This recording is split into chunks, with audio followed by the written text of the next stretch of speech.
Hey everyone, welcome back to the Fantasy Pros Football Podcast with Mike Tagliere, and I'm Bobby Sylvester. We're on Twitter at Mike Tagliere NFL and at Bobby Fantasy Pro. And today we've got our Week 9 DFS show for you. Tags, how's it going, man? It's been a weird start to my day. I mean, I gotta admit, I was going through my child's candy, and I picked out some Starburst, so that was not part of our draft. However, I do like Starburst. I went and opened the package, and I got 2 yellow ones, so I was not very happy about that. And by the way, the pink ones are the best, and there is no other option. I didn't think we would really ever agree on something like that. And I'm going to make your day a little bit weirder here because I have a quick question for you. Uh-oh. If you had to choose where you were going to get hit with a softball, like thrown really hard or hit really hard, has to be above your shoulder, where are you picking? Above my shoulder? Above your shoulder. I mean, that leaves me with my neck or my head. Yeah, but like what part of your head or what part of your neck? I mean, I don't think anybody wants to get hit in the neck because that pain that you get in the neck doesn't go away. I've been hit by a pitch before, but never in the neck area. Is this a fast pitch softball, you said? I mean, someone just crushing a softball. Like you're playing third base and you get hit by a softball. Oh, okay. You're putting your body in front of it. In the head or the throat or the neck. I guess I will go with the forehead. The forehead is the hardest part of the body. I feel like that's going to give you concussion, though, man. Like, I'll take side of the neck.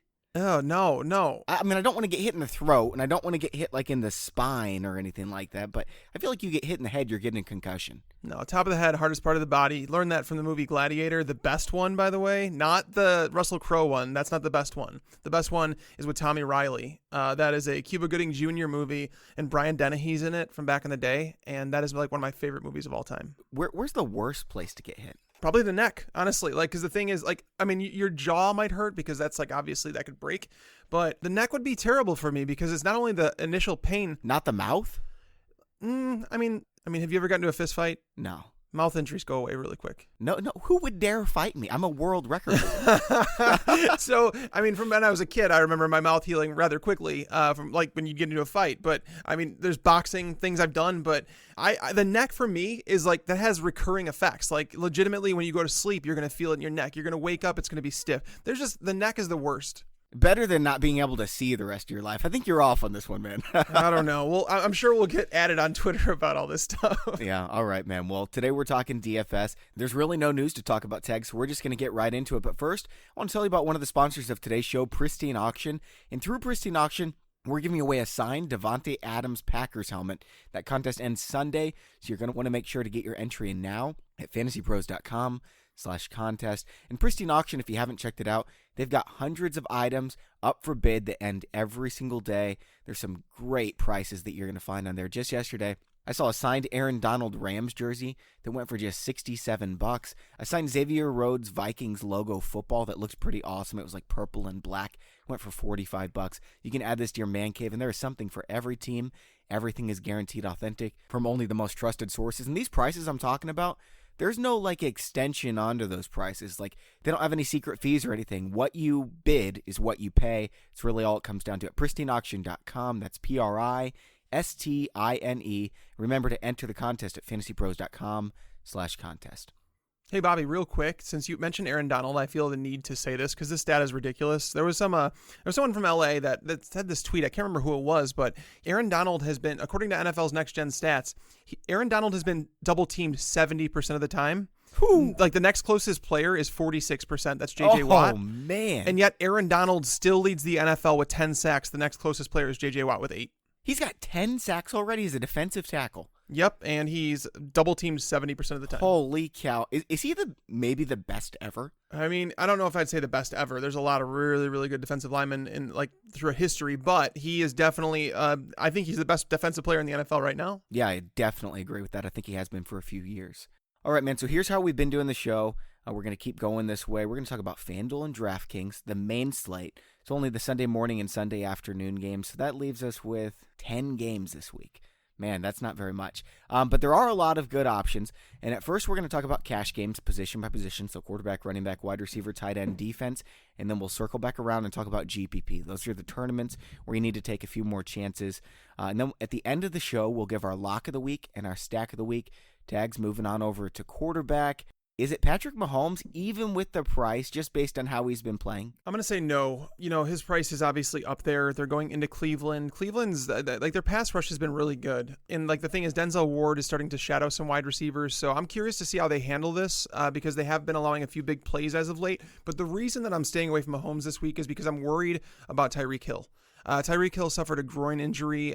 He did practice yesterday, so I don't want to sit here and say that he's someone that you should avoid completely. But at the same time, if he's dealing in cash games, you avoid him though, for sure. And that's how I feel about Mahomes. It's like if you take away Tyreek Hill, you take away a big element of that offense. And this is a week where it's like Cleveland has been pounded against the run. So I don't feel like Patrick Mahomes is going to have to throw for a whole bunch of yards this game. I think Tyreek Hill being potentially limited, I think that's going to limit the ceiling of this offense. I just think it's a week where you don't necessarily need to. When you pay up for Patrick Mahomes, you want it to be against a team that you that can keep pace with them, and one that ideally can help slow down that run game because Kareem Hunt has been running fantastic as of late. Yeah, I'm looking at Patrick Mahomes on DraftKings. He's expensive. He's 7,100. Next closest is 66 and then 63.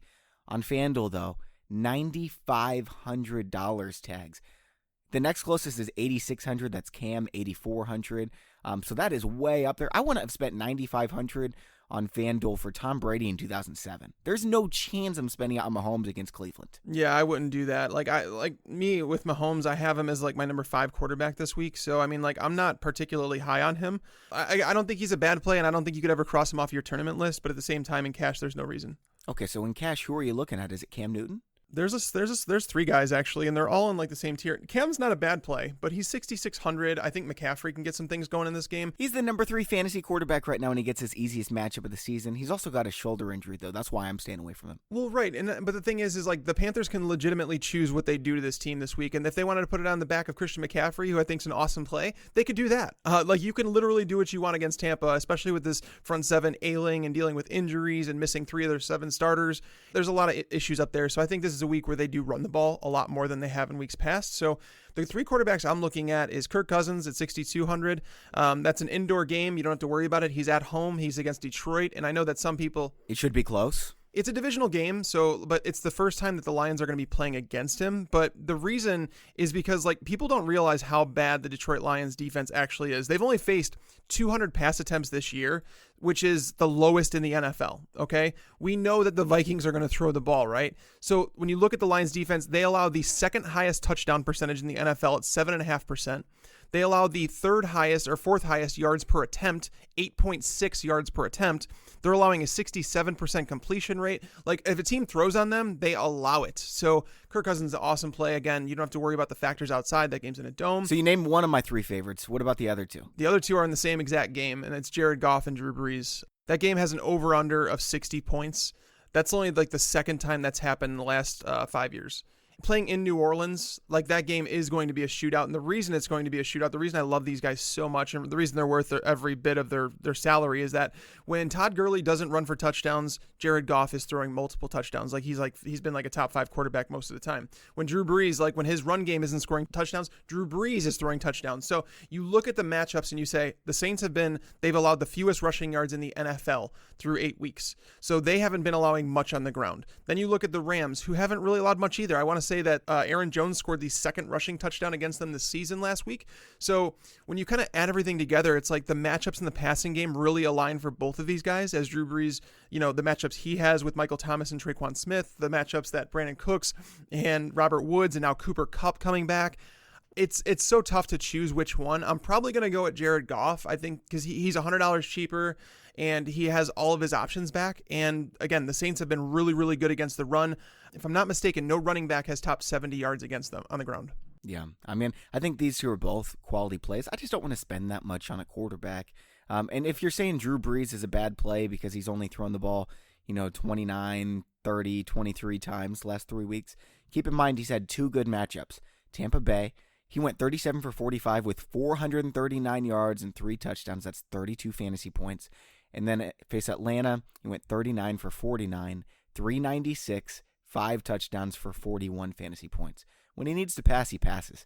New Orleans, he's the most efficient quarterback in the NFL. New Orleans can do whatever they want, and I think they're going to choose to pass this game, Tags. Well, that's the thing. You look at the last 2 weeks against Baltimore and Minnesota, two tough matchups. So, I mean, to see his stats lowered is not like crazy. But again, I'm attacking a game where the over-under 60 points. Like, I want parts of it. And again, the matchups just align so well here. I think Goff's probably the safer play, considering Kamara and Ingram can score 3 touchdowns and you wouldn't blink. Whereas Todd Gurley, I don't see him running for 3 touchdowns on the Saints defense. So I think it's Jared Goff for me as a cash game quarterback. What about Ryan Fitzpatrick? He's so cheap, man.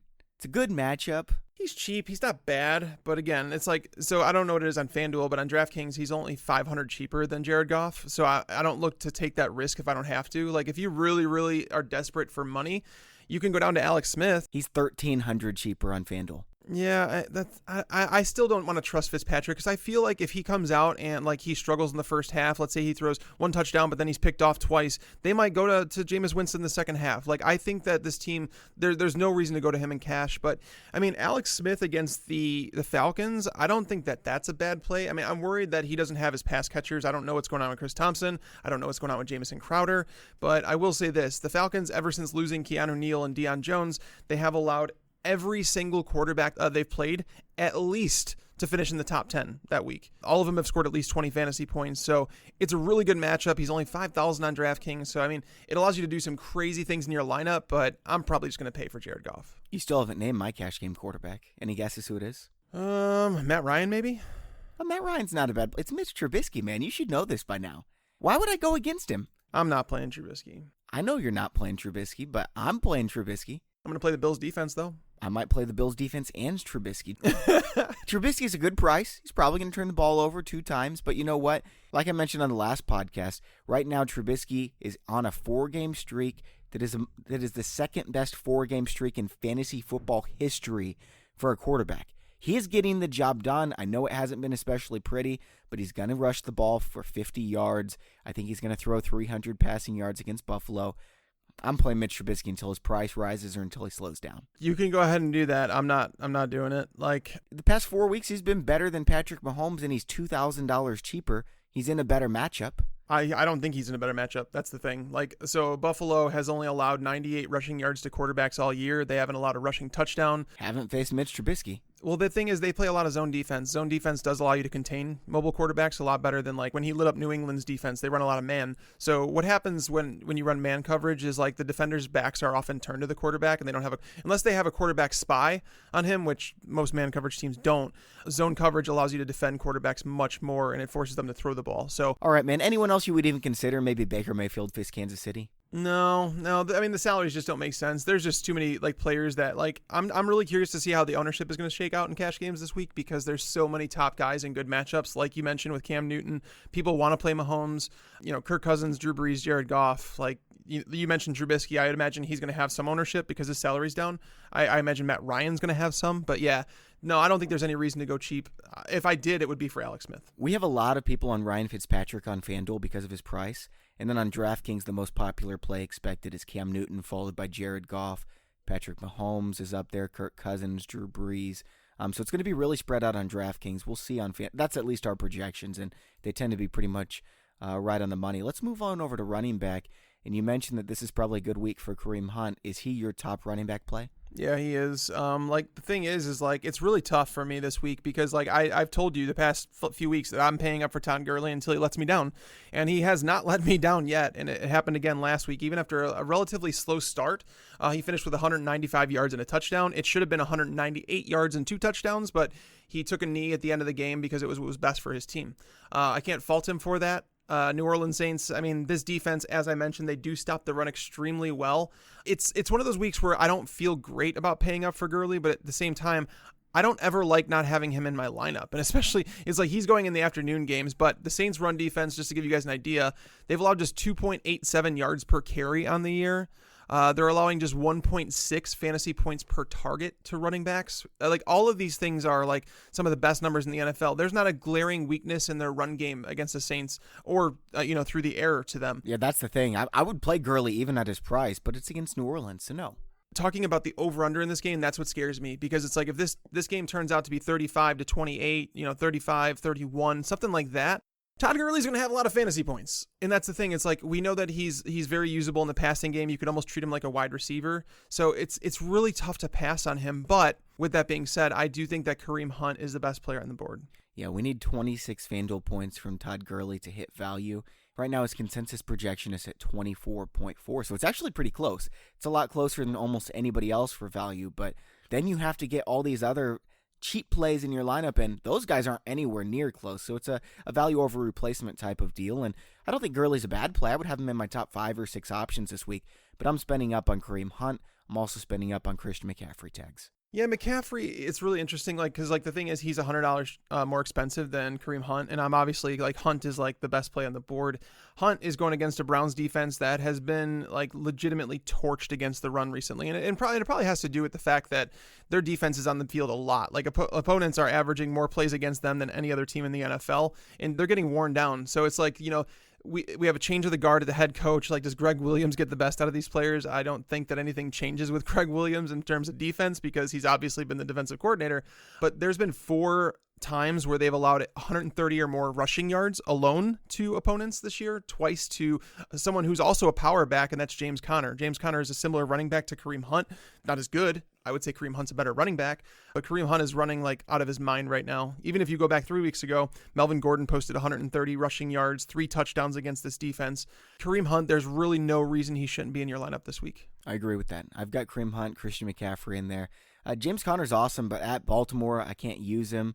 Melvin Gordon is dealing with a hamstring injury. Who even knows if he plays? But the other guy up there who's really expensive, Alvin Kamara, I don't think he's a bad play either, because he's going to be used in the passing game for sure. That's another concern, and this is the reason I like Breeze and Goff so much. When you look at the Rams and what they've done, so against the run, the thing is they can be exposed against the run, but most teams aren't able to run the ball very much against them because they're often trailing in games. Now, looking at the stat that I really cared about when looking at this game, they have allowed just 4 yards, 4.0 yards per target to running backs. That is the second lowest in the NFL, behind only the Baltimore Ravens. And the Ravens obviously were able to keep Kamara in check. He finishes the RB16. He only got 2 targets in that game. Well, that's the thing, is it might be because they defend the position so well. They're only allowing 1.19 PPR points per target to running backs on the year. The thing is both of these teams really do well up front with their front 7, but their secondaries are the weakness, and that's where they need to be attacked. I'm not saying that Kamara is not a good tournament play, because he's a type of player that, like Gurley, who could score 3 touchdowns in a game and you wouldn't blink, especially talking about a game that has a 60-point over-under. But I don't think he's safe enough for cash games. Agree. He's got 12 carries per game since Ingram came back. And yeah, he's probably going to get some targets, but I don't think he'll be used as much in the passing game as usual, like you said. Yeah, Breeze is going to throw more, so I think Kamara sees some targets, but the thing is, if the Rams keep playing it the way that they have, they've been containing opposing passing games. So underneath, he's got less than 5 targets per game since Ingram came back. Before then, he had 12 per game. Wow, he had 12 targets per game. Well, Breeze, to be fair, I think he set the record one of those weeks for most targets for a running back in a single week. It was 20 targets in one game. But to be fair, Breeze was throwing the ball a lot more in those games. He's really dialed back the pass attempts. So to see Kamara with even averaging 5 targets per game is kind of remarkable. But yeah, at 7,300, I would rather pay up for Christian McCaffrey. It's 500 more on DraftKings. I think McCaffrey has the better matchup. All right, so let's go down to some cheaper plays. Obviously, these are more relevant on DraftKings because they can get really cheap. Phillip Lindsay is $5,500, Nick Chubb is $4,500, Chris Carson at $47,000, Duke Johnson even at $3,800. I know he's not usually a great cash game play, but for that price, he might be. Do you like any of these guys' tags? If you want to go really cheap, I don't think Duke Johnson's a bad play at 3,800 because obviously he's so cheap, but there's so many unknowns here. I don't think his usage can go any lower than it's been, and Kansas City has really struggled against pass catching backs. So we'll see what Freddie Kitchens does, their new offensive coordinator. I don't know if he can change much in a span of 5 days to get ready for this game. But if you're looking for a cheap running back that's guaranteed some touches, I don't know if you'll ever hear me say this again, but I think Isaiah Crowell is a good play at 4,200. Yeah, he's not a bad play. He's not a bad play on FanDuel either. He's $5,700. Over the last 3 weeks, here's what Miami has allowed to opposing running backs. 175 yards and a touchdown to the Texans, 209 yards and a touchdown to the Lions, and then 108 yards and a touchdown to the Bears. So these are three running games that have typically actually kind of struggled this year. I mean, Lamar Miller has picked it up as of late. Kerryon Johnson has been fine, but again, the Lions are not a team that throws up 200 rushing yards in a game. But they did against this defense. Like, this defense is not doing very well. They're not getting a pass rush, so they're kind of focused on that. Isaiah Crowell at 4,200 just doesn't seem bad. Like, Elijah McGuire, I do like him coming back, but at the same time, it's his first game action of the year. I can't see them giving him a big workload. Agree. Yeah, and Chris Thompson is not a great price on DraftKings, but he is on FanDuel. He is stupid cheap. He's $5,600, which is really cheap on FanDuel.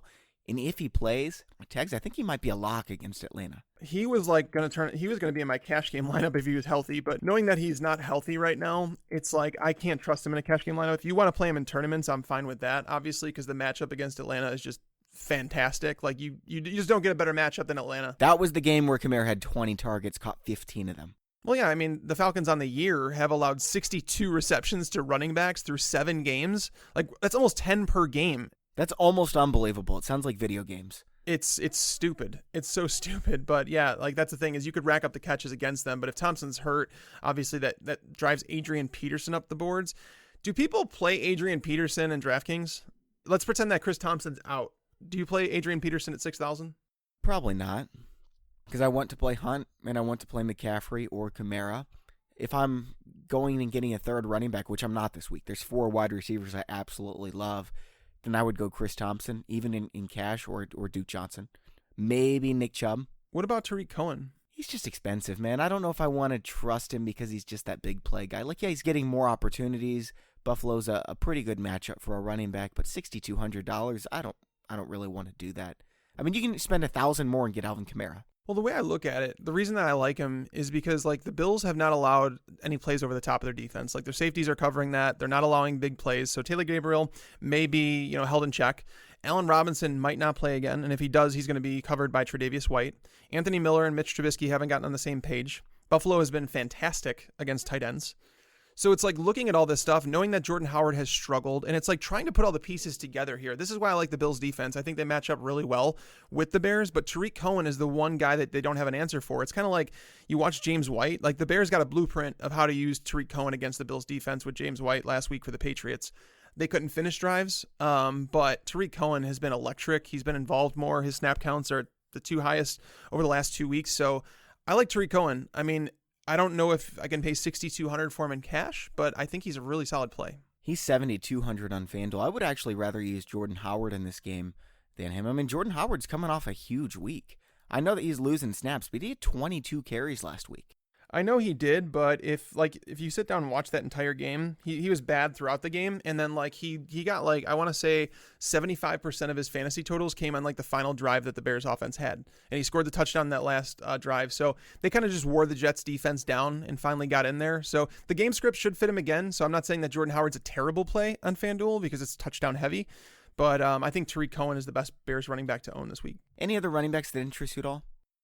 It's so tough because I thought about saying Nick Chubb, but there's definitely a chance that game gets out of hand and he's kind of game scripted out because he's not a game script proof running back, and I don't want that in cash. But I think a lot of people are going to play Nick Chubb at 4,500. He's just too cheap. I want to say Mark Ingram isn't a bad play at 5,000. You get a guy that is part of an offense that is favored. They're favored by, I think, 2 points in this game. The over-under is 60. So what are they projected for? 31 points this week? I mean, Mark Ingram is just he plays on that high-scoring offense. We know he's going to get touches. The Rams' defense has been solid, and that's the thing I mentioned. He's used in the passing game, too. He was among, the top 6 or 7 in targets last year for running backs. Yeah, no, he was, and that was, an underrated thing, and he didn't score any touchdowns through the air. So there was, we were all waiting for those touchdowns to come, and they never did. And, it was a really rare case where he caught so many passes but didn't score a single receiving touchdown. So we were expecting some positive regression in that area this year. I think he's a solid play, man. I don't know if you have to use him in cash, considering, we're going to talk about some wide receivers here soon, but I don't think he's a bad play at 5,000. I also think that Latavius Murray can be considered at 5,100. Tag, somebody is going to win $400,000 on FanDuel this week in the Sunday Million contest, and the entry is only $9.99. I'm going to be having several entries in this one. It's a lot of fun, Tags, playing for this much money. Yeah, I mean, who doesn't like playing for that much money? Yeah, and the thing is, it's not only one person wins big. There's going to be a ton of people winning at least $10,000. Another person wins $100,000, $50,000 for third place. And like 20% of the field wins at least their money back. Most of them are going to double up their money. So there's a lot of interesting strategy in these big tournaments. But I'll tell you what, when you've got that much money you can win, it makes the game so much more fun. So everyone check out FanDuel.com this week. Check out their app as well, which is really simple to use. And enter that Sunday Million contest with me. All right, man, let's move on over to wide receiver. I've got several plays I absolutely love. Why don't we start with your favorite guy, though? I'm just going to skip over Adam Thielen because I think he's an obvious play. Well, I mean, not everyone knows why he's an obvious play, and I agree. Well, the same reason we liked Doug Baldwin last week, and he sucked, but... The slot has, well, I mean, Russell Wilson threw the ball 17 times. Like, the thing is, if I were to go through that process again, I would still like Doug Baldwin. There was no way for us to predict that Russell Wilson was going to throw the ball 17 times. But looking at the previous production in the slot against this Lions team, like Danny Amendola, 6 catches, 84 yards and a touchdown. Marquez Valdez-Scantling, when he filled in for Randall Cobb, 7 catches, 68 yards and a touchdown. Cole Beasley put up 53 yards against them. Like, you could just go down the line and just see how they've struggled in the slot. Quincy Enunwa back in week 1 demolished them. It's been a revolving door at slot cornerback for them. And like I said, their defense, the Detroit Lions defense, just has not faced a lot of pass attempts. And when you break it down like that and you look at what they've allowed on a yards per target basis, it's kind of ridiculous. Like, it is 10.3 yards per target to wide receivers. I'm pretty sure that Adam Thielen is on pace for over 200 targets this year still. And he's going up against the defense that allows the second most yards per target. And he's playing in the slot where they have really big trouble with. Like, they're allowing a touchdown at a crazy, incredible rate. Every 11.1 targets to wide receivers, they score a touchdown. Are you kidding me? That's insane. That is so high. It's a higher rate than the Saints defense, who, by the way, Adam Thielen lit up last week. Like, Adam Thielen's just, he's a great play. Like, honestly, like, he's one of those guys, it's like Todd Gurley right now. You just keep playing him until he does you wrong. Yeah, right now he's on pace for 192 targets because he only had 7 last week, if you can believe it. But, I mean, he's beat some good defenses as well. What's the over-under on Adam Thielen's receiving yards? Like 100? Oh, it's definitely, I would say, in this game, I would put the over-under at 120. 120? Oh, man, okay. I would, like, seriously, like, the thing is, Detroit has not seen a passing attack like this that's going to throw the ball as much as they are. Adam Thielen tied Calvin Johnson's record for 8 straight 100-yard games. He's going for the record this week, and I think he gets it in an easy matchup. Stephon Diggs is going to be matched up with Darius Slay. I do think that Diggs can beat Slay, but it's the toughest matches on the field, whereas Thielen, dude... Like, we saw the Saints last week. He ended up with 7 catches for 103 yards and a touchdown, while the Saints were, like, legitimately double-teaming him. Like, it was crazy to watch what was going on. He was making miraculous catches. He has all season. I'm done, like, second-guessing Adam Thielen. I don't second-guess Todd Gurley. It's like you put them in your lineup and you figure out the rest. Yeah, I mean, I'm looking at his FanDuel points since week 2. 25, 17.5, 23.5, 21, 23.8, 21.5, 19. But Tags, with his salary, he needs 23 FanDuel points to hit value. Yeah, that's fine. I think he hits it. Yeah, I mean, that's what I'm saying. I think so too, but it's a little bit scarier than you're making it. Like, I'm not going to use him as lock of the week. It sounds like you're probably going to. There's another wide receiver I like a little bit more than him, though. It's Mike Evans. Mike Evans. So here's the thing with Mike Evans that you should probably let people know. He ended up having to walk out of the game at the end of week 8, and now he missed practice on Wednesday. So we don't know if there's like an injury. We don't know if it was just kind of like a maintenance day off, or it was like, okay, you got banged up towards the end of the game, we'll give you a day off. It's hard to say. I don't think it's a bad matchup at all. Like, Mike Evans has dominated James Bradbury in the games that he's played against them in his career. So it's really not a bad matchup for him. It's just I'm more worried about, like, what's going on with his injury right now. And also, he's also more expensive than Michael Thomas, which is a problem. Yeah, he's $7,900, which I think is a great price.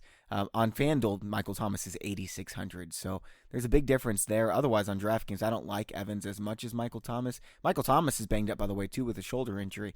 But Mike Evans, he's coming off 179 yards, previous game 107. He led up the Saints earlier this season for 147, the Steelers for 137. I mean, this guy is in that elite tier of wide receivers, and his price just isn't there on FanDuel. Well, it's like talking about the Panthers offense, right? Where I was saying that Cam Newton, it's like they have to pick their poison against the Bucs, like, because they can do so many different things. I kind of feel that way about the Bucs this week, where it's like with the offense, where there's just so many guys that are part of that it's like trusting one of them in a cash game, especially when you're paying as much as you are for Mike Evans. It's like it's really tough to do. That's fair, but I mean, when Fitzpatrick has been the quarterback in the 4 games he's been the quarterback, those are his 4 best games, and it's not even close. Yeah, no, same with Deshaun Jackson, and that's why I think people like Deshaun Jackson this week. But Carolina, as I mentioned, they've only allowed, there hasn't been a game this year, if I'm not mistaken, where they have allowed multiple top 24 wide receivers. So you kind of have to pick your poison. You have to say, is it Deshaun Jackson? Is it Chris Godwin? Is it Mike Evans? OJ Howard should have a decent week against this Carolina defense. So it's like trying to figure all that stuff out. All of them. Yeah, and that's the thing. You're going to stack up all of them with Ryan Fitzpatrick. Over under on Ryan Fitzpatrick, 400 passing yards. Pretty much. That's what it comes down to. He'd need to throw for. So I don't know. It's tough, but I don't know. Considering I'd be saving some money going down to Michael Thomas, that's just an easy choice for me. All right, man. So do you have Michael Thomas in your lineup? Yeah. Okay. Michael Thomas is against Marcus Peters. So like you said, over under 60. So Thomas is going to eat. Yeah, so that's the thing is like you look at the limited pass attempts for Breeze last week and the fact that he threw for 120 yards. So knowing that Michael Thomas walked away with 81 yards is like a miracle. He has struggled as of late, which he's got 24 targets in the last 4 weeks. Right, and he's catching everything, though. His catch rate is still above 90%, so if he gets 7 targets, that's fine, because he's probably going to end up with 6 or 7 receptions. But the thing is we know Breeze is going to throw the ball a little bit more this week. We do know that Marcus Peters was used, the first time last week, they used him to shadow Davante Adams. Davante Adams hung 133 yards on him on 7 targets. Drew Brees is more willing to stretch the field. The Packers offense was last week. Like anytime that Rodgers threw the ball to Davante Adams, it seemed like a big play was coming of it, but they only threw the ball to him 7 times. So it was, like I said, the Packers used a really conservative game plan. And I think the Saints had to go back and watch that game and say, hey, if we get a lead, we have to keep our foot on the throttle. They're playing at home. Drew Brees is traditionally better at home. He dominates in that dome. And so the Rams have allowed more big pass plays than any other team in the NFL. I think it's 10 plays of 40-plus yards this year. So we might see the Saints extend the field a little bit. I love Michael Thomas this week. What do you think about Antonio Brown, some of these other guys, DeAndre Hopkins, Julio Jones, Tyreek Hill? Would you use any of them or even consider it? Not in cash, I wouldn't, just because Thielen and Thomas are such good plays for me. I think Hopkins is a good play too, but those are guys I'll have exposure to in tournaments. You could go down a little bit and go Robert Woods and or Brandon Cooks.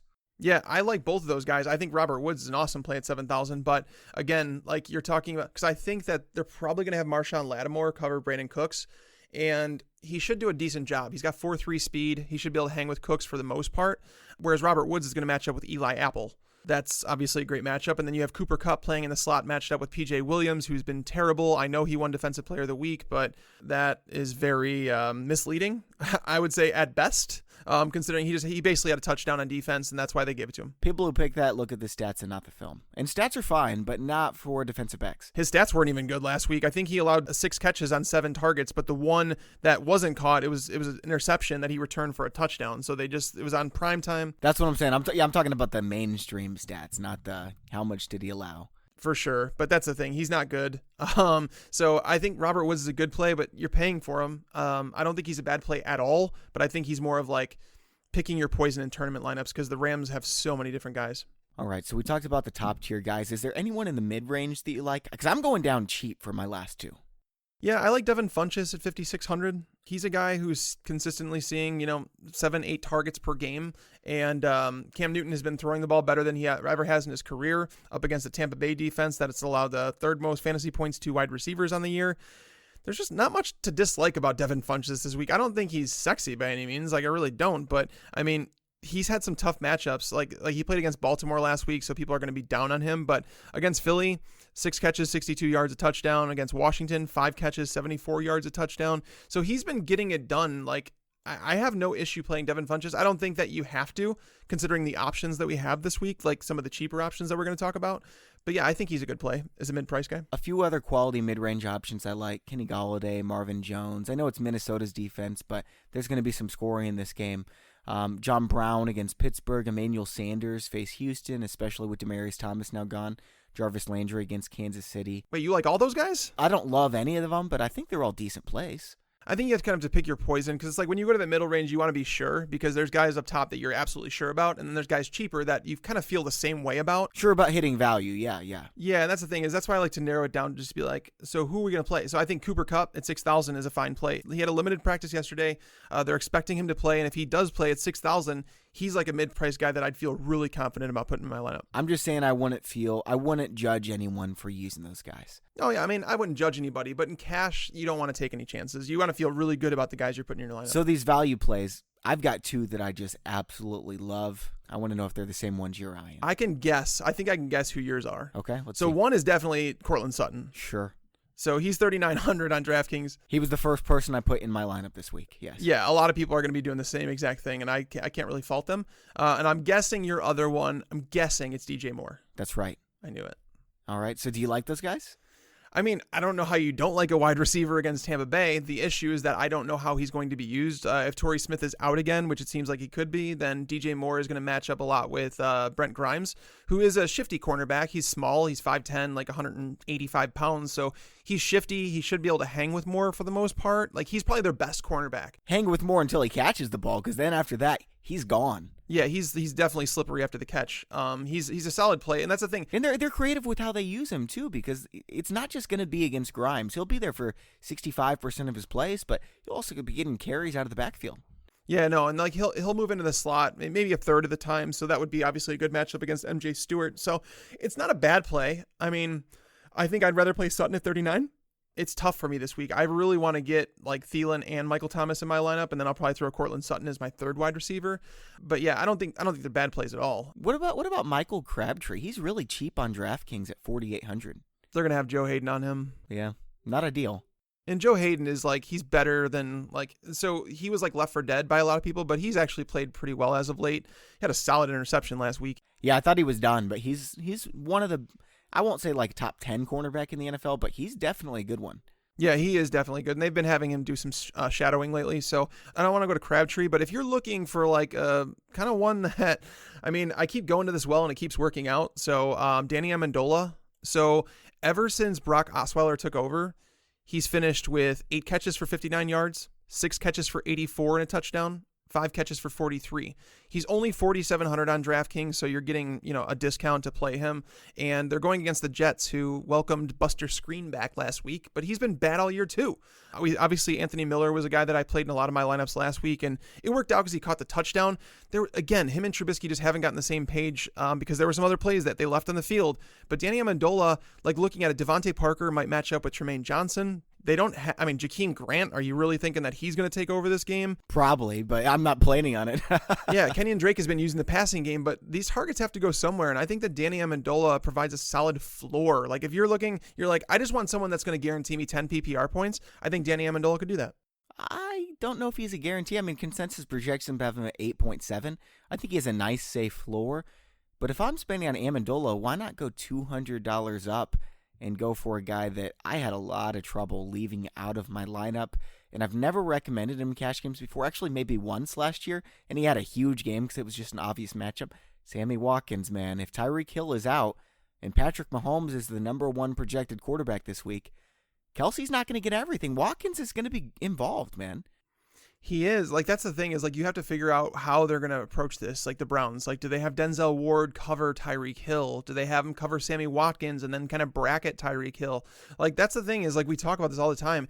There's so many different ways that the Chiefs can beat you, and you have to like pick your poison. I was approaching this game as if Tyreek Hill would be out or limited, and I mean, he did get it in practice, so I mean, I'm probably wrong. So like, I just thought that they would take it easy with him, considering they have 1 loss on the year. But if they're not, that's fine. But he could be out there as a decoy, and if he is, we could see Sammy Watkins have a game. So I'm not like crazy opposed to this one. I just don't know if I feel it's necessary in cash as well. Okay, I think that's fair. I mean, like I said, I've got 4 guys that I have ahead of him, but I also wanted to use Sammy Watkins this week.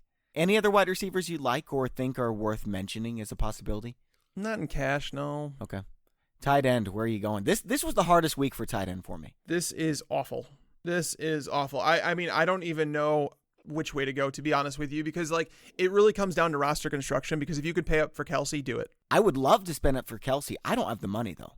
Yeah, it's really tough to do that. Like, you're going to have to play a couple of those cheaper wide receivers. You might have to play 1 cheaper running back. It's really tough to fit him in. But if you can, like, if you feel good about the rest of your team and you put Kelsey in there, like, Kelsey's like the one that I feel like, yes, he's going to perform. Like, there's really no question about it. He always does. And there's nobody else. So you've either got to say goodbye to Kareem Hunt, Christian McCaffrey, or Adam Thielen. I don't want to do it. Yeah, I don't want to do it. I don't want to do it either. But at the same time, it's like, it's tough because what other tight ends do you want to think about? Like David Njoku.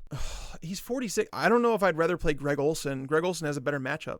Cleveland's going to score on Kansas City. It's not going to be like a close game or anything, but they're going to put up 25 points. And Njoku, they've got Landry, Njoku, and nobody. Well, that's the thing is like, I actually I think that Njoku on paper, like I think he makes sense. I don't think he's a bad play at all. I really don't. But are you not worried about his targetless game last week? Like, also limited in practice this week? Of course I am. Yeah. I mean, you've got to be, but he's so cheap on FanDuel. $5,200. He's cheaper than Vance McDonald, Chris Herndon. He's $200 more expensive than Michael Roberts. Yeah, that's crazy cheap. Like, I mean, there I wouldn't blame you. But like on DraftKings, he's $4,600. Like Greg Olsen's $4,700 in a great matchup. So yeah, see, Greg Olsen $6,200 on FanDuel. A full $1,000 more than David Njoku. So yeah. So prior to CJ Uzomah like completely flopping last week, and apparently he was dealing with some sort of an injury that could have led to his ineffectiveness. That game was also pretty windy. But anyways, before that game, the Bucs had not allowed a tight end to finish with less than 8.4 PPR points. They had allowed 5 of 6 tight ends coming into that game score 15 or more PPR points. Greg Olsen has now scored 2 touchdowns in the last 2 weeks. I'm not like in love with Greg Olsen, but in a week where there's like a lot of question marks at tight ends, he probably has the best matchup on the board, like from a pure matchup standpoint. I don't know, man. Like he's $4,700, so they're making you pay for that. So going down to like OJ Howard, who's at $4,300. It's a good matchup. It is, and like he's produced like every full game he's played, he's totaled at least I think it's 56 yards. That's who I'm using on DraftKings, but on FanDuel again. He's the 4th most expensive guy. I'm going all the way down to Njoku, who's like 14th. Oh, man, it's so tough. Like the names that so I know there's a lot of people that listen that are like, well, what about a cheaper option if you're like looking to go under 4,000? No, there's nobody. Like it's so risky after that. It is risky after that. And don't get me wrong, but like if you really want to, Vance McDonald at $3,700 is not terrible. Roethlisberger does struggle on the road, and like the Ravens cornerbacks are phenomenal on the perimeter, so Antonio Brown should be limited in his production. I'd rather play Kyle Rudolph, $3,600 on DraftKings. That was the next player I was going to talk about, is that I think Kyle Rudolph is like the sneaky one. I actually think he'll be the most owned besides Travis Kelce this week. Really? It's possible. I mean, so the Lions, I keep talking about that, but the Lions have just not been tested. Tight ends, they've allowed the 3rd most fantasy points per target to them. They're allowing a touchdown every 11.3 targets to tight ends. Like, it's one of those matchups across the board where they're just not good. I'd love to just be able to put Sammy Watkins at tight end this week because I don't want to pick any of these guys. I might end up with Kelce because it is just so ugly. Yeah, that's the thing is like you have to think about it like that. Like Kelce for $6,600. So would you rather have Kelce and Tyreek Cohen or Christian McCaffrey and OJ Howard? Well, the Christian McCaffrey is only $700 more expensive than Tyreek Cohen. Are you talking about FanDuel? Yeah, on FanDuel. And on at tight end, I'm spending $2,400 less on Njoku than Kelce. So we're going to have to go down. If I'm going from McCaffrey all the way down $2,400, I'm looking at, let me see here. I'm looking at Chris Ivory, Marcus Murphy, Frank Gore, Buck Allen. No, I'm not doing that. Duke Johnson, maybe. That's the thing. McCaffrey, I don't know is he like a must play on FanDuel though? Because he doesn't score touchdowns. I don't know, man. He's a great price. It's a great price. I'll take 8 receptions for 120 total yards and no touchdowns from Christian McCaffrey, and I'll be happy. I like him this week. I just think he's a better play on DraftKings. I seriously might just leave Adam Thielen out of my lineup and go get Travis Kelce. Because the running back landscape is ugly outside of those top 5 on FanDuel. And, I can find another guy that I like. Not as much as Adam Thielen, but the difference between Adam Thielen and going down 2,400 is a lot better than David Njoku and Travis Kelce. Yeah, I hear you there. I'm not gonna disagree with you. All right, man. Let's go defense. I'm using the Buffalo Bills against Mitch Trubisky, like I said on cash games. That's exactly what I'm doing. I think the only other one you can consider is the Bears. If you want to pay for the Bears, I have no issue with it. It seems like Khalil Mack is going to come back. This is the best game of the season. Best defense against the worst offense. Yeah, I mean, the Bears defense hasn't played lights out. They look better against the Jets, but who wouldn't have looked good against that Jets team last week? But that was without Khalil Mack. As long as he comes back, I do think the Bears are going to live up to their cost this week. I mean, Nathan Peterman is getting the start because Derek Anderson's dealing with a concussion. Josh Allen's been ruled out, so it's Nathan Peterman time. We know he's been terrible. The Bears defense, like they've been struggling after the catch. Like if the Bills were able to get the ball into players' hands, the Bears might allow some points, but they have trouble doing that. So Yeah, the Bears aren't bad at 4,100 if you have the money, but if you're paying down, I think the Bills at 2,300 are my cash game play. So, Tags, I just mixed up my lineup. I took out Adam Thielen to put in Sammy Watkins, but I was $200 short. So I went from Mike Evans to Robert Woods. I don't know if I feel good about it, but that's... Oh, I like that. I think I'd rather play Woods. What, you'd rather play Woods than Mike Evans? I would, yeah. Okay. I mean, it doesn't feel bad. I feel a lot better about having Kelsey than Njoku. Evans is banged up too, so I might roll with this one. Or maybe I'll just figure out a way to get Trubisky out of there. But it's funny. I got 3 Kansas City Chiefs and no Mahomes. I would stay away from Trubisky. That's just my opinion this week. Okay, we'll see about that, man. But I could be wrong. Like, now I'm going to start him just to prove you wrong. I hope it works out for you, man. I always do. It has been working out, so I would imagine it will continue to. A couple other plays that I think are decent. The Kansas City Chiefs defense special teams against Cleveland, Denver against Houston, and that offensive line. Like, I guarantee 4 sacks in that game for Denver. Yeah, I mean, it's funny because I know we're going to move over to the tournament side of things, and I actually think that the Broncos defense in tournaments is a solid one. $2,300. If Lamar Miller stops running the ball like he had the last couple of weeks against this Denver defense, which it's probably likely that happens, they're going to be forced to move the ball via the air. And when they do that, we see Deshaun Watson get sacked an awful lot. I mean, the Broncos defense kind of came alive. Von Miller had talked about it. He said, we need to play better. And over the last 3 weeks, they've generated 13 sacks. Deshaun Watson, despite not taking any sacks last week, is still the second most sack quarterback in football. So he's got DeAndre Hopkins to throw to, and that's all going to be fine and dandy, but that doesn't mean that they're not going to rack up some fantasy points against them. So I think the Broncos are a good defense. For GPP, I like the Ravens going up against Pittsburgh. You mentioned in Baltimore, those games have been always low scoring. We've seen Big Ben just have some absolute meltdowns. And if the Ravens get into the end zone at 2,500, that's a great play. I don't think too many people are going to use them because they see Pittsburgh and they think James Conner, Antonio Brown, Juju Smith-Schuster. I don't want to go against them, but the Ravens could do it feasibly against anyone. Yeah, for sure. And Ben Roethlisberger, he fractured a finger, I think they said. It's on his non-throwing hand, but it could limit his ability to kind of just shove off defenders like he typically does. I like the Ravens defense. I think they're fine. I think the Steelers defense could actually be considered at 2,300 because they've been playing better. Again, these games are lower scoring when it's in Baltimore. So I think for tournaments, those guys aren't bad. But yeah, it's a weird week. I just think that the Bills are going to be so under-owned that I think that they're going to be just a great play in tournaments and cash. Mm-hmm. Here's a really sneaky one that I like. I don't think anyone is going to use the Houston Texans. They go up against Denver and Case Keenum, but they're the second most expensive on the slate. Everyone's either spending up on Chicago or they're going to find a good cheap option. So I think no one will be on them. I could definitely see Houston having the best game of the week versus Case Keenum. It's possible. I mean, Case Keenum, like Jared Veldheer, there's right tackle, Ron Leary, their left guard. Those guys are out. They're not playing. So we could definitely see that Houston pass rush with J.J. Watt, Jadeveon Clowney get to him. And, Case Keenum he's not a guy that, runs away from mistakes. And it's his first game without Demaryius Thomas. So it could force him to do some things that he's not really used to. So I don't think the Texans are a bad play in tournaments. All right, Tags, GPP. You talked me into this one here for tight end Hayden Hurst. Mm-hmm. Yep, he's one of my GPP plays as well. It's just like, you look at this game and you try and figure it out. Like Pittsburgh has really struggled. They have a young safety duo. They grabbed Morgan Burnett in free agency. He came over from Green Bay. He did a really good job against tight ends for them last year, and they brought him over to help with that, and he hasn't been healthy. He's been out since, I think, week 2 or week 3.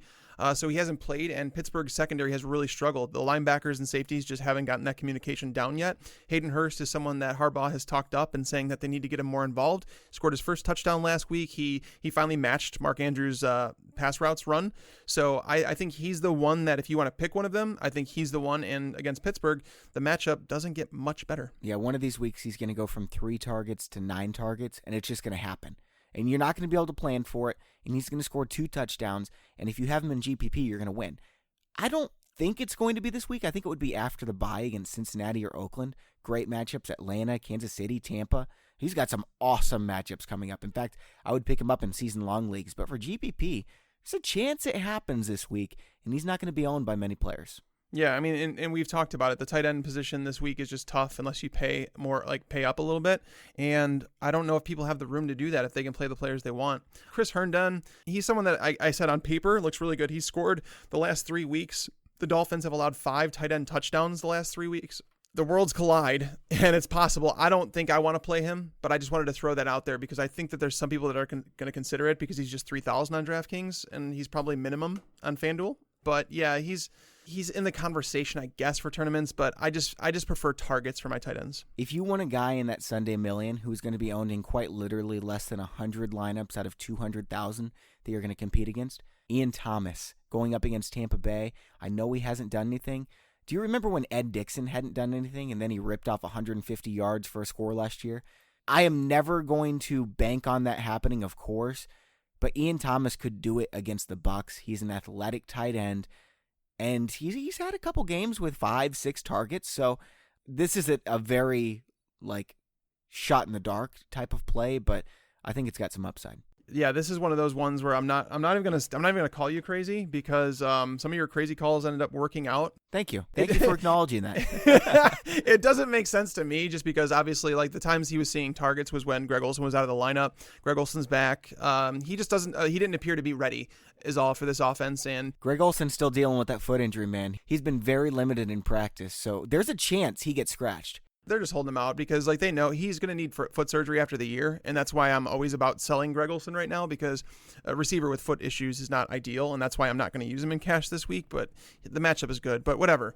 I think Cameron Brate's a better play than him. I mentioned it on our start-sit show that Carolina this year, it's really odd, but they have allowed touchdowns to 3 backup tight ends this year, Dallas Goedert, Vernon Davis, and CJ Uzomah when Tyler Eifert was still healthy. It's just something, maybe when teams run 2 tight end sets against them, they just really struggle. I mean, they do struggle against 1 tight end. So it's possible that Cameron Brate, at 2,600, he could be a guy that's legitimately maybe 2% owned. All right, let's move on over to wide receiver. Do you have any GPP plays that you love there? I think Traquan Smith is one. We talked about Michael Thomas. You did mention that he's dealing with that shoulder thing that's had him limited in practice and whatever. I think he's fine. I think that they're just basically giving him some time off and using it as an excuse. But I think Traquan Smith at 4,200 is an awesome play. He's going to match up with Troy Hill in coverage, and Troy Hill over his 4-year career has just been really bad. What about Mike Evans at $3,800? We've seen him have 2 touchdowns in a game. If he gets 20 fantasy points at $3,800, oh man, you're dancing. Oh, Mike Williams? Yeah. Seattle, they're puzzling to me, man, because Seattle was a team that, let's go through the players they lost. They've lost Michael Bennett. They've lost Cam Chancellor. They've lost Richard Sherman. So many players, they were missing KJ Wright for a long time to start the season. Earl Thomas got hurt. And they're losing all these players, but they're still playing phenomenal football. They legitimately shut down the Detroit Lions offense last week. Shut them completely down. I'm just really scared to play people against them now. Now they're returning home. I think they're 4-3 right now, and they've only played 2 home games this year, so returning home. Yeah, they're 4-3, man. If the playoffs ended today, they would, I think they would be in it. It's either them or the Vikings would get the second wild card. Yeah, that's crazy. That's what I'm saying is they've just been playing better football than I've expected them to. I think I'd rather play Traquan Smith over Mike Williams, though. The Seahawks are second in points allowed in the NFC. Who's number 1? It's not the Bears anymore, is it? No, it's not the Bears. It's the Cowboys. What? I should have known that. I was looking at this week. I was kind of going through the primer, and I couldn't believe it when I went through it. But the Cowboys have yet to allow a team to score more than 24 points this year. Oh, wow. Are you serious? Yeah, it's kind of crazy. You didn't think that was going to happen, but their linebackers are playing really well. Their pass rush is there. Their cornerbacks are keeping everything in front of them. They could use some better safety play, but outside of that, they've been better than expected. They've played some good teams too. The Giants. I'm just kidding. They played the Panthers, Giants, Seahawks, Lions, Texans, Jaguars. So no world-beating teams, but this defense has been good. Yeah, they've been good for the competition they've played. That's the thing. I don't even know if they played anybody elite. Deshaun Watson, Russell Wilson when he was struggling, Matthew Stafford. If they played Patrick Mahomes, they might hold him under 40 points. That would be pretty good. Yeah. All right, man. I've got another one for you, and I'm going to do you a big favor because I don't think you are probably going to say him for the 3rd week in a row, but it is a good call once again. Anthony Miller with Allen Robinson banged up. He's 3,700. He's got 7 targets each of the past 2 weeks. He's going to have one of these. He's a very good football player. He's going to have one of these weeks where he has a big game, and it could be this week. Yeah, I'm glad you said him because I wasn't going to say him again. He has seen 7 targets in each of the last 2 games, like you mentioned, and that's why I thought he was a good play. I thought the targets would funnel to him, and they might again, to be honest with you, because he's going to evade Tre'Davious White in coverage. So I don't think he's a terrible play in tournaments. 3,700 is not bad. I'd prefer him if he was even cheaper, but Chris Godwin at 4,400, does that interest you? Of course. Chris Godwin always interests me. He could be 8th on the depth chart and I'd still play him in GPP. Well, you could think about it. Like, look at it this way. Like, James Bradbury will definitely shadow Mike Evans. And then you have Dante Jackson, their rookie cornerback, who has blazing 4.3 speed. He's going to match up with Deshaun Jackson. And, like, Adam Humphries, we're not excited about using him, right? He'll probably score 4 touchdowns. So, probably. Adam Humphries is one of those guys, man. Who would ever in their right mind play him? Like, even in the best possible situation. It's nuts, man, because, like, even if you went over the last 2 years with him, I want to say he's caught, like, 60 or 70 passes in each year, and it's something that nobody knows because nobody wants to play him. I know, man. All right, anyone else you like in GPP? I'm having a hard time finding guys that I'm fond of. Calvin Ridley, I think, is going to sneak under the radar. Ridley might, if you're looking for someone up higher to, like, get off some of the big guys, I think that Keenan Allen is interesting. You know, I mentioned that Seattle defense and how it's, like, really tough to play someone against them. But Keenan Allen, everything is there. Like, his quarterback is playing the best football of his career. Their offensive line is giving him time to operate.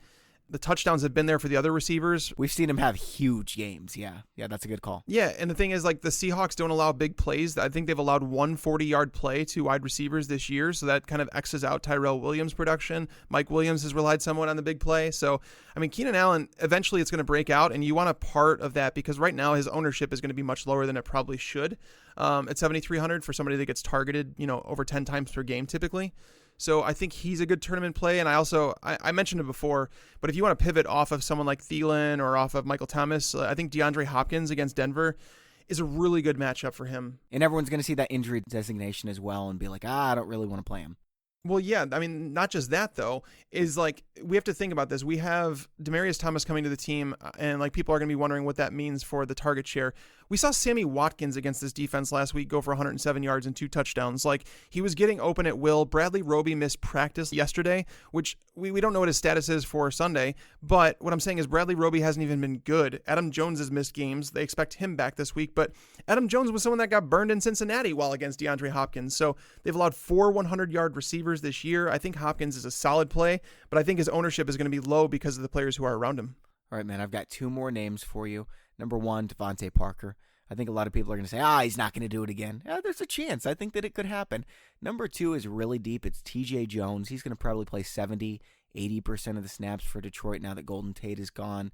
And it's not a great matchup against Minnesota, but at $3,000, if he scores a touchdown, gets 60, 70 yards, yeah, that's going to work. And so as for Parker, that one depends. It depends on if Tremaine Johnson plays or not. Because if Tremaine Johnson misses another week, I would love that call. Like, I think that would be an awesome call because Morris Claiborne he's not great. Like, he's not bad. Davante Parker, he only scored 1 touchdown last year, and it was against the Jets with Morris Claiborne on the team.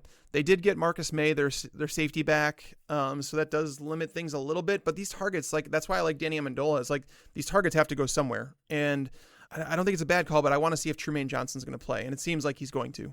All right, moving on over to running back. Any place you like this week for GPP? I mentioned Mark Ingram. I think he's a fantastic play at 5,000. I think ownership is going to be down on him because of the last couple weeks.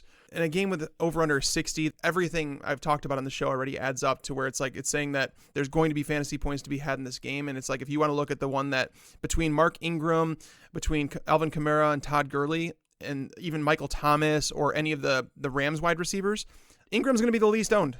If I had to bet on a guy who we haven't talked about to get 20 rushes and multiple touchdowns, it would be Lamar Miller this week because Deshaun Watson is not throwing the ball much lately. He's got 22 carries against Jacksonville for 100 yards, 18 last week against Miami for 133. We know he's going to get the red zone work. Deshaun Watson had 5 touchdowns last week, but that could have easily been 2 or 3 touchdowns for Lamar Miller if they would have run the ball in the red zone. And they really were running the ball all game, so it very well could have happened. Denver is not a very good run defense. I think this is a sneaky GPP play. The thing is, I wonder how people are going to approach that, though, because like Lamar Miller has been hot, and if you look at like what the fantasy points that Denver has allowed, people might put those 2 and 2 together, and he might be more heavily owned than you think, just because like you have to think about primetime bias. So when people see it on primetime, they believe it. Like, you know what I mean? Like, seeing is believing for a lot of people, and knowing he's done it the last 2 weeks, I think Lamar Miller might have a little bit inflated ownership. But the Denver Broncos defense, yes, they were the first team in NFL history to allow back-to-back 200-yard rushing games to Isaiah Crowell and Todd Gurley. But the game against Gurley, it seemed like they just sold out, like to stop the pass. That they were willing to let Gurley beat them on the ground as long as they stopped the pass because they were really struggling allowing the big plays over the top. And then Crowell, I can't explain that one. But outside of those games, it's like they haven't been terrible. So it's like I don't know how to feel about that Denver defense. I don't think it's a terrible call. I just think that Lamar Miller might be a little bit heavier owned than people think. I've got one more idea. Like everyone is always trying to look for that cute running back like Lamar Miller that you can sneak into your lineup, get a contrarian play.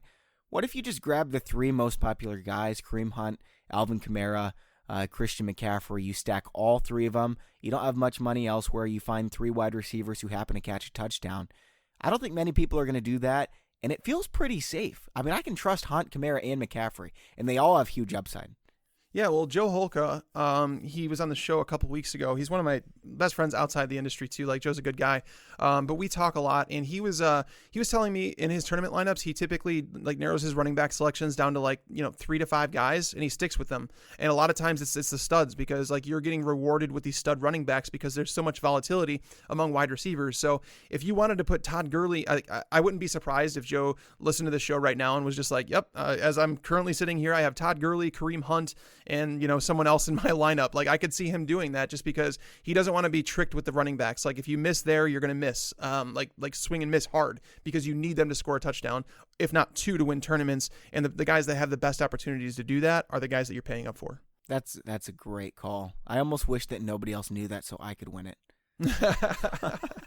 All right, man, let's finish off with quarterback here, then lock of the week, stack of the week. All right. So, I mean, quarterback, we've talked about a lot of these guys. Like, knowing that there's the guys like that we're talking about, Breeze and Goff, like those guys are my favorite plays of the week. Cam, I think, is an awesome tournament play. I think he's going to be used a lot, though. I think a lot of people are going to pay for him in cash. I think he's going to be heavily owned in tournaments. So there's nothing contrarian about your lineup. If you're looking for one that is contrarian, Matt Ryan. Considering he's the number 2 fantasy quarterback in football, this guy doesn't get enough love. Like he's been so good ever since. He's got 4 GPP winning weeks, 4 touchdowns, 5 touchdowns, 3 and 3. It's not the best matchup, but coming off the bye, I could see him having a great week. I don't even think it's a terrible matchup, to be honest with you. Like, Washington, yes, like the numbers show that they haven't been like a terrible defense, but I mean, look at some of the competition they've played, right? Like Sam Bradford in week 1. Week 2 was Andrew Luck, and that game was legitimately that there was it was a bad game. Like, there was a lot of rain in that game. The Colts got out to an early lead. They just kind of sat on the ball. Luck threw the ball 31 times. Week 3, it was Aaron Rodgers, who was dinged up and literally had that giant brace on his leg. He couldn't move very much. He still threw 265 and 2 against them.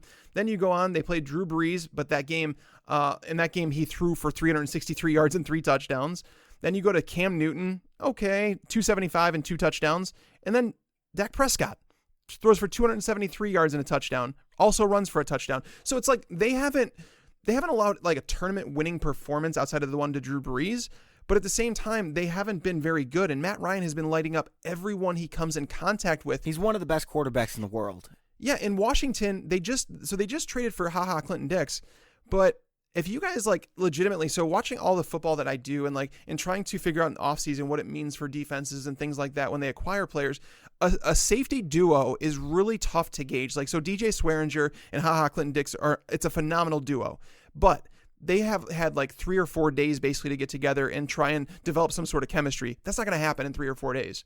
So there's going to be some miscommunications. I would not be shocked if if Clinton Dix only plays 20, 30, 40% of the snaps this week. But Matt Ryan, he's going to have Julio Jones out there in a plus matchup. He's not going to even see Josh Norman the majority of the time. Watch Julio catch 3 touchdowns this week just to troll everyone. I hope it happens, man, because I am so sick. I know. It's going to sometime. I am so sick of... I should have mentioned him during tournament because I think Julio's a good player. I don't know why we didn't. He's perfect. But no, that's the thing, is he'll be under owned because that. I am so sick of people telling me why is Julio so overrated? The guy doesn't even score touchdowns. The fact that he's the number 8 wide receiver in points per game without scoring a touchdown should tell you everything that you need to know. Legitimately everything you need to know. The guy has over 800 yards. I want to wrestle every single person who says that at the same time. It's mind-boggling, man, but those touchdowns will come. It's just natural. It's going to happen. So yeah, I mean, Matt Ryan would obviously be the one throwing them those, and Washington's run defense has been lights out. So I think Matt Ryan's a solid tournament play. The other one I got is Baker Mayfield. Otherwise, it's the guys we already talked about for cash games. Let's move on over and do our lock of the week then, Tags. Is yours Adam Thielen? It is not, actually. Like, I do think that he's like a phenomenal play, but Kareem Hunt will be in every single one of my lineups. Okay. I mean, I've got Kareem Hunt as well, but I would prefer Christian McCaffrey as lock of the week because I think he has the highest floor. I think Hunt has an awesome floor, too. Like, that's the thing. That's why I'm saying Hunt. Like, I don't even think twice about it. Like, the Browns have really struggled against the run. They've been beaten down, and knowing that Tyreek Hill might not be at 100%, even if he does play, that I just think it's a week that they should lean on Kareem Hunt on the, like, just going on the road, just pound the ball against them. And there's been plenty of running backs who have done it. As I mentioned, 4 times they've allowed at least 130 yards on the ground. Yeah, McCaffrey's low on the season is 14 PPR points. For Kareem Hunt, we're looking at 5. There's a big difference there in floor. Wait, was that back in week 1? Yeah, it was back in week 1. I was going to say, let's talk about the last, 5 weeks for Kareem Hunt. Okay, 15, 16, 16, Hunt has done that. Christian McCaffrey, we're looking at, he's got 14 2 times. Besides that, he's been in the 20s every single time. I don't know what you were looking at Kareem Hunt, because I have him basically 29.5, 16.4, 32.5, 37.1, and then 19.6 last week. He's being used in the passing game more. He's seen at least 6 targets in each of the last 3 games. Like, he's being used in the run game. Like I said, Kareem Hunt, my lock. Stack of the week. I'm going to say it is Drew Brees and Michael Thomas. Okay. I mean, that's not bad at all. I'm going with the entire Kansas City Chiefs. Patrick Mahomes, Kareem Hunt, Sammy Watkins, Travis Kelce. Leaving out Tyreek Hill there. Nice. I mean, they're projected for 31 just like New Orleans, so both are good calls. Carolina is also up there at 31. I don't think a lot of people realize that. And we know Cam's not exactly the greatest passer. Guys, it's Christian McCaffrey week. I mean, that's the thing. I think I have Christian McCaffrey as a top 5 running back this week, so I like him. I obviously do like him, and I think it's just he's so expensive, and the thing is I can't play him over Kareem Hunt. We have such similar tastes this week. Yeah, I've got Hunt and McCaffrey as my 1 and 2 stacks. That's why I took Thielen out of my lineup. I think I'm actually going to stick with that and go with Travis Kelce there as my number 3 guy. All right, Tags, that's all for today's show. Thanks to the sponsors of today's show, Pristine Auction. Remember, we've got the signed Davante Adams helmet that we're giving away at fantasybros.com/contest, and you can check out what Pristine Auction has for you. That's PRISTINE. And FanDuel.com, where they've got the Sunday Million contest. One winner is going to get $400,000, and it's less than $10 to enter. For Mike Tagliere, I'm Bobby Sylvester. Thanks for listening, and enjoy your football. I just wanted you to watch me dissolve slow.